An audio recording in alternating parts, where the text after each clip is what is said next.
आपका स्वागत है। मैं विवेक बिंद्रा, मोटिवेशन स्पीकर और बिजनेस कोच। आज बात करूंगा इजराइल देश की, एकमात्र यहूदी देश इस पृथ्वी पे। भौगोलिक दृष्टिकोण से इतना छोटा है कि अमेरिका के कैलिफोर्निया में 20 इजराइल आ सकते हैं। पॉपुलेशन इतनी कम कि हमारे मौनी अमावस्या पे जो कुंभ मेला होता है, 4-5 इजराइल तो हम 2 घंटे में नहला देते हैं। लेकिन दुनिया का 8वां सबसे शक्तिशाली देश बनाए, टेक्नोलॉजी और स्टार्टअप्स के मामले में पूरी दुनिया को पीछे किया है इसने। छोटी आबादी के अंदर इतनी ताकत, और ऐसा देखिए देश है, आप उससे लड़ाई नहीं कर सकते इजराइल से। अगर इजराइल का कोई शत्रु है, एक तो बचेगा नहीं वो जिंदा, उसको उखाड़ के खत्म कर देगा, नेस्तो नाबूद तबाह कर देगा। इजराइल का ये एक नीति है। उसकी क्या नीति है? अगर आप मेरे दुश्मन और आपने मेरे एक नागरिक को मारा, आपके देश में घुस के 10 को मारूंगा, जो कर सकते हो कर लेना। इजराइल को दुनिया में सबसे ज्यादा सुरक्षित देश माना जाता है। इसकी सुरक्षा के पीछे कारण क्या है? इनकी खुफिया एजेंसी है मोसाद।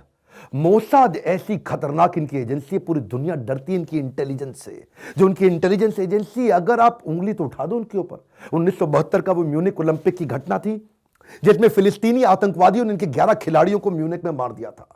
बस उसके बाद क्या हुआ? प्रधानमंत्री ने एक एक खिलाड़ी के घर जाके उनके माँ बाप, रिश्तेदारों को जाकर के वचन दिया था कि इस मौत का बदला लिया जाएगा। पहले तो 2 दिन में अगले 2000 फिलिस्तीनी आतंकवादियों को उन्होंने मारा, और उसके बाद वहां रुके नहीं। ढूंढे वो कौन कौन लोग थे जिन्होंने 11 खिलाड़ियों को मारा, और उसके बाद दुनिया भर में घूम घूम के अगले 16 साल तक, 1972 से 1988 तक, एक एक घर में घुस घुस के, किसी भी देश में क्यों ना हो, उखाड़ के निकाल के खत्म किया। ये है इनकी खुफिया एजेंसी। इसलिए ये देश इतना सुरक्षित हो गया है। 1976 में भी युगांडा के अंदर कुछ आतंकवादियों ने इनके 54 नागरिकों को बंधक बना लिया था, और जब इन्होंने बंधक बनाया, इन्होंने, इजराइल ने कोई नेगोशिएशन नहीं की। ये चुप रहे, चुपचाप जाकर के युगांडा देश में घुसे, और घुस करके अपने सारे नागरिकों को रातों रात छुड़ा के बाहर निकाल के ले आए। ये जो इनकी एजेंसी है, बेसिकली क्या करते हैं, इनके 85 लाख पॉपुलेशन वाले देश में 35 लाख लोग तो आर्मी के अंदर है। इनके देश में हर आदमी को, हर औरत को आर्मी की ट्रेनिंग लेनी जरूरी है, 3 साल की कम से कम। औरत होगी तो 2 साल, आदमी होगा तो 3 साल आर्मी की ट्रेनिंग लेनी है। यहां की औरतें भी जेब में हर जगह अपने पास बंदूकें, अपने पास सारे हथियार लेके चलते हैं। एक्चुअली अगर आप पीछे जाए ना, सेकेंड वर्ल्ड वॉर के दौरान नाजी गवर्नमेंट, हिटलर ने 60 लाख यहूदियों को, 6 मिलियन यहूदियों को जान से मार दिया था। गैस की पाइपलाइन में जिंदा जला के खत्म करके मार दिया था। और वहीं उन यहूदियों ने उसके बाद में अपने अलग देश की डिमांड करी थी, और उसके बाद फिलिस्तीन से ही अलग हुआ था। तो उसी समय से आसपास के सारे मुसलमान देश इसके अगेंस्ट रहा करते थे। और वहीं पे इजराइल को खत्म करने के लिए इजिप्ट और जॉर्डन के बीच में एक समझौता हो गया। समझौता था कि अगर इजराइल द्वारा हमारे मुल्क पे हमला हुआ तो दूसरा मुल्क पहले मुल्क का साथ देगा। वही हुआ। 1967 के जून में इजराइल इजिप्ट की सीमा पर युद्ध शुरू हो गया, और जल्दी ये सारे अरब मुल्कों तक फैल गया। इसमें केवल अब इजिप्ट और जॉर्डन नहीं रह गए थे इजराइल के खिलाफ। इन्होंने Iraq, Kuwait, Syria, Saudi Arabia, Sudan, Algeria, सारे देशों को साथ में लिया। इजराइल को खत्म करने के लिए इन्होंने जॉर्डन को अपना बेस बनाया।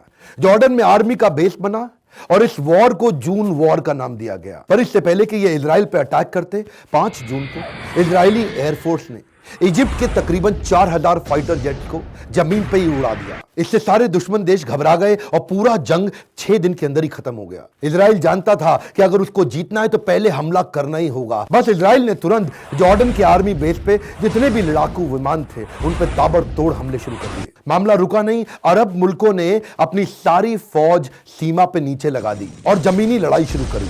न केवल युद्ध जीते, बल्कि एक्स्ट्रा गाजा पट्टी भी अपने नाम कर ली। जब ये एक्चुअली देश स्वतंत्र हुआ था ना, जब ये फिलिस्तीन से अलग हुआ था, तब छोटा था, लेकिन लोगों ने इस पे युद्ध किया, अटैक किया। ये अटैक में उनको मार के उखाड़ता, और फिर उनकी कोई जमीन हथियार लेता। धीरे धीरे आज इजराइल का साइज जितना था शुरू में, उससे बड़ा हो गया है। इतना आर्मी इन्होंने स्ट्रांग कर लिया इंटरनली।